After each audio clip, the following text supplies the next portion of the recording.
Hello everybody, I am Kiran and today we are going to learn about V model. Let's begin.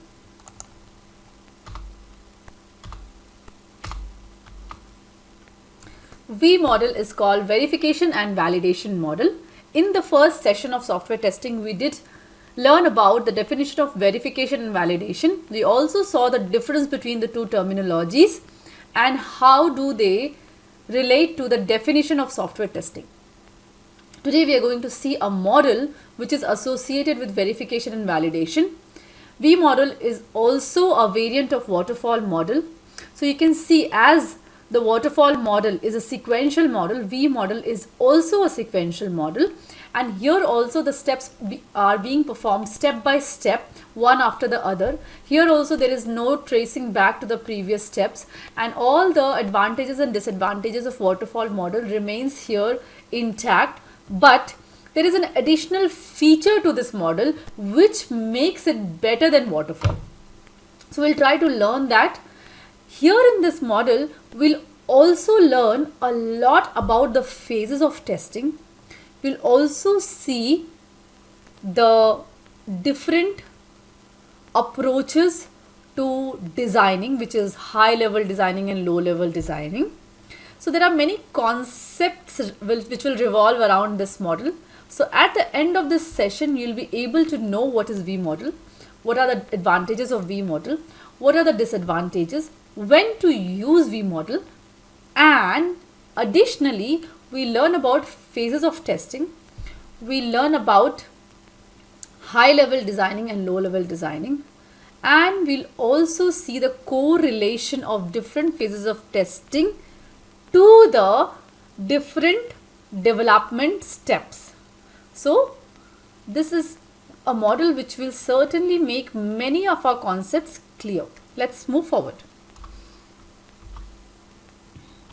As I said, it's a variant of waterfall model, and here an additional feature of testing come into picture, and we'll see how it is better than waterfall. Now what happens here?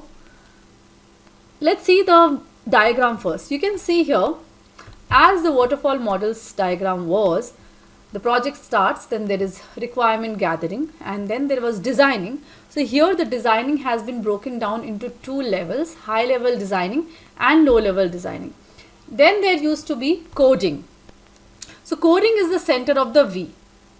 And then there was testing. So you can see the testing has been expanded into different phases of testing, which makes the other side of the V. So we'll learn about phases of testing. Only then you'll be able to understand it here.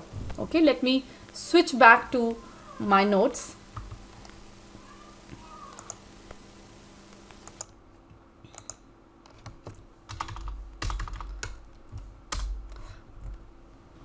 Now let's understand what is HLD and what is DLD. So after the requirement definition, there is designing of the documentations, which we talked about in SDLC. So here we'll see how high level designing is done and how low level designing is done. We'll take an example of an e-commerce project. So you can see on my screen, let's take example of Amazon or Myntra or any other e-commerce of your choice. So there are some major pages in any e-commerce projects. Let's say registration, then login, product listing, product description, cart, search, payment, order details, and then we have tracking of that order, right? This is a normal any retail e-commerce website. Now, so this designing in the beginning is called high level design, HLD, where we are designing the major pages. We are discussing about what all pages will be there in the website. Now we'll take one page and design it to more detail, so that it will be a detailed designing and will be called as low level designing or detail level designing. Let's take login page. So in any normal login page of a website, we do have two boxes, which is user ID, password, and then we have a login button. Or we have login via Gmail option or login via Facebook option. we also have a forgot password link in that page, so that if somebody is not remembering the password, can reset the password from that link, hyperlink, and it can lead you to the next page. And then we also have a register option. If somebody is on the login page but doesn't have a credential or login credential, then he or she might click on the registration page and then register himself and then go back to the login page. So we have enough options on a login page wherein we can log in using these methods, or click on forgot password, or click on registration. So that's how we do designing in detail. So the previous row is about creating high level design, and then we took one box which is login and we designed it in detail, and that is called low level designing. So I hope this is clear now, that what is high level designing and what is low level designing. So for each box we have to design and discuss in detail what all should be there in the page. Only then we can start proceeding with actually coding it and working on it, isn't it? Now, once we have seen this, we'll also see what are the phases of testing. These are the phases of testing: unit, integration, system, and UAT. We'll certainly discuss about all these phases in our next upcoming sessions, but for now, remember these are the phases of testing. We'll go back to the PPT and we'll relate this high level designing, low level designing, phases of testing and everything else in our slides. Now you saw that requirement gathering started, the design has been expanded into high level and low level designing. So the high level designing happens here, low level designing happens, and then coding happens. After coding we have testing phases. So you know that there is unit first, then integration, then system. It's not mentioned here, but integration and system you can think together. And then there is UAT, which is acceptance testing, and then there is deployment and then maintenance. Deployment is also not mentioned here, but yeah, deploy and then it is actually onto the production server, and then maintenance activity happen. That is how a flow of software happen. Now you must be wondering, why is this testing expanded, and at the same time, even after expansion, why this shape is V? Why isn't it a straight line like in the waterfall model? So we'll understand what is the significance of this V now. We have to understand from the unit testing. Now, unit testing means each developer is working on their own modules, right? So if we go back to one of the diagrams, in the previous session we have seen this diagram that we have different pages of the e-commerce as we discussed today, that high level designing. And let's say developer 1 is working on login and registration modules. Of course, there will be more detailed designing done and then they will start working, but for now you have to understand what is unit testing. Now this guy, developer 1, will be doing unit testing on the login module. Developer 1 will have to do unit testing on the registration module also. Developer 2 is doing unit testing on the home page and or the dashboard page, and developer 3 is doing unit testing on the cart page, and so on. So after developing, they're actually doing unit testing on their own modules.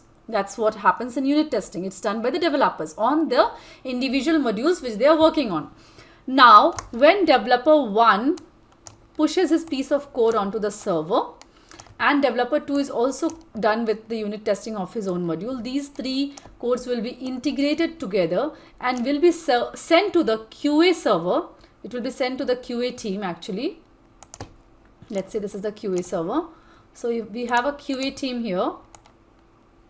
It can be 1 QA, 2 QA, 3 QA, it doesn't matter. So we have a QA team who's working on the integration testing. So here we have 3 modules integrated.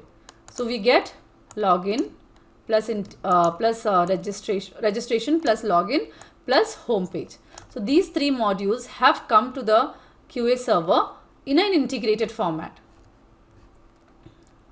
Now, so this is registration, login and homepage. Now let's say the developer 4 guy, he also completed his testing on the development and unit testing on the payment page. So he's a developer 4, he did his unit testing.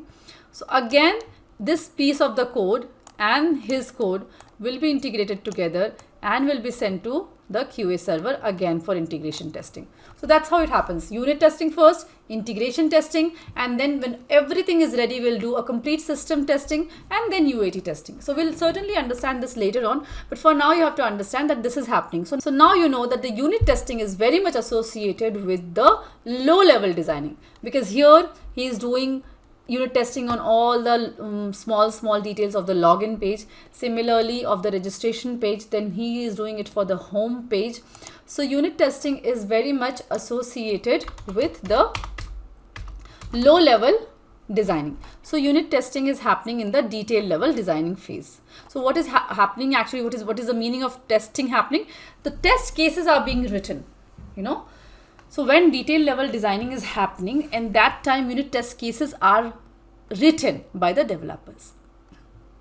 Now, going to the previous step, when high level designing was happening, at that time integration test cases was being written by the testing team. You must be wondering, the product is not yet coded, the software is not yet being coded. How are they writing the test cases? So the test cases are written based on the documentations available. There might be possibility that the test suite is not complete, but yes, there we have some set of test cases based on what documentation is available to us. So integration test cases will be written and system test cases will be written in high level designing phase. Now in the requirement gathering, when there is requirement gathering happening, at that time UAT test cases can be written based on the requirements what we have. So these are related phases. Requirement gathering phase is related to the UAT testing. High level designing phase is related to the integration and system testing. Low level designing phase is related to the unit testing. So there's a V. So what's happening? We'll repeat the process so that you get an idea. Project starts. Okay, so this will be better if we annotate this for your idea. We'll quickly annotate this diagram.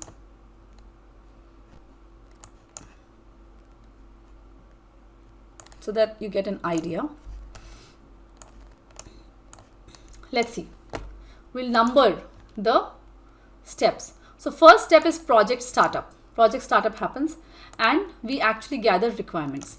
After gathering of the requirements, similar, no, not after, you know, if it's 2A, so parallelly there is an activity going on 2B, which is writing of UAT test cases.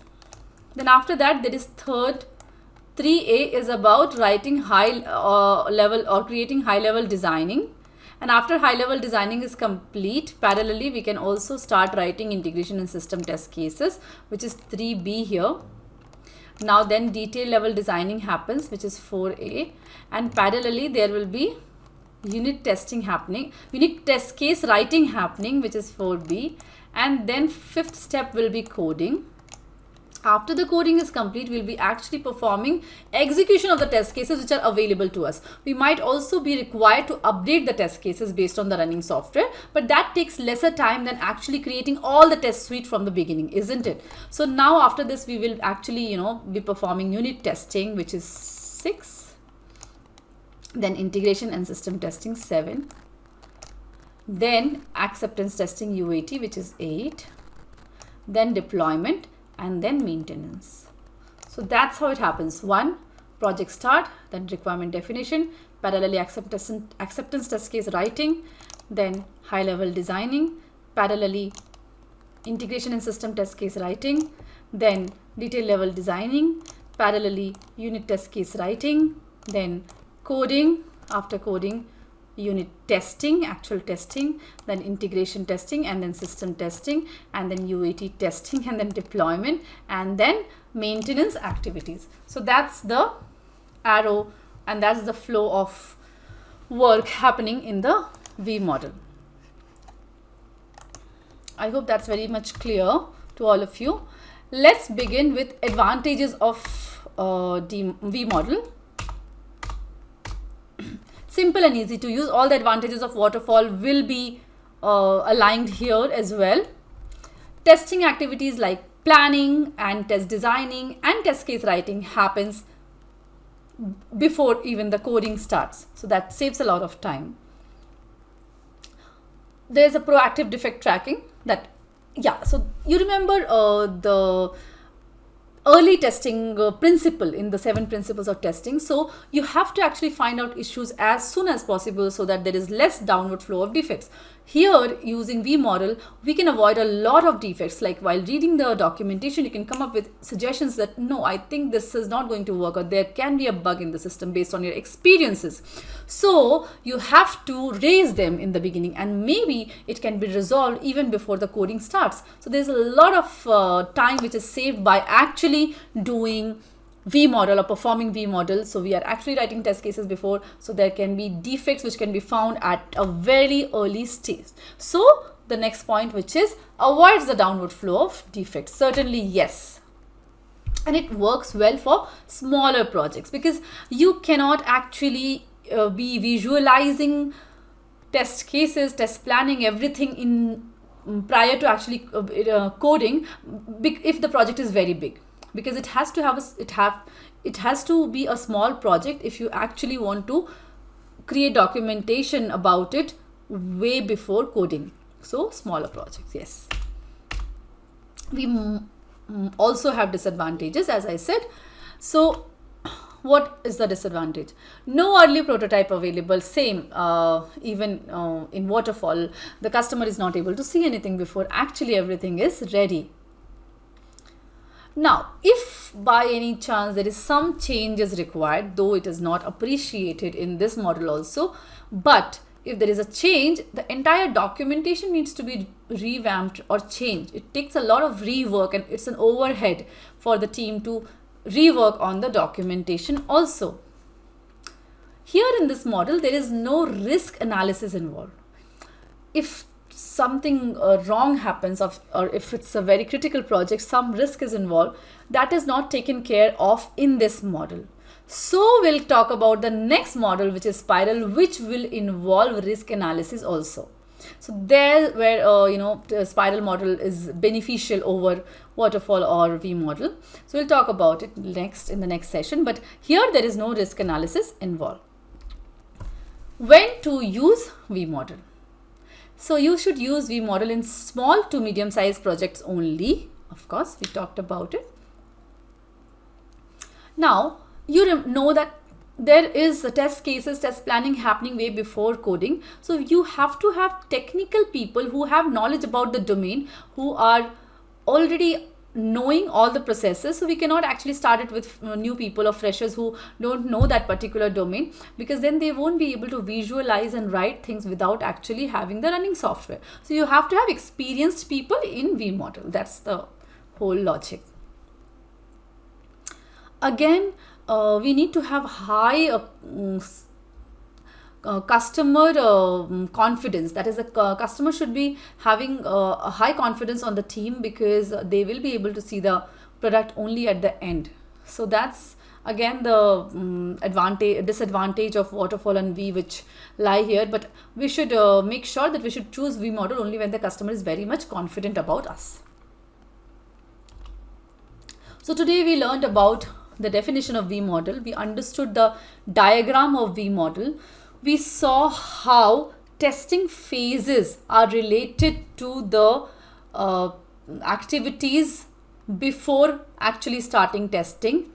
So we saw what is high level designing and low level designing. We took an example of an e-commerce project. We did see what are all the phases of testing. We saw how different phases are related to the steps in the SDLC, and we then saw the chronology of following the vModel steps, and we also saw the advantages of vModel, disadvantages of vModel, and when to use vModel.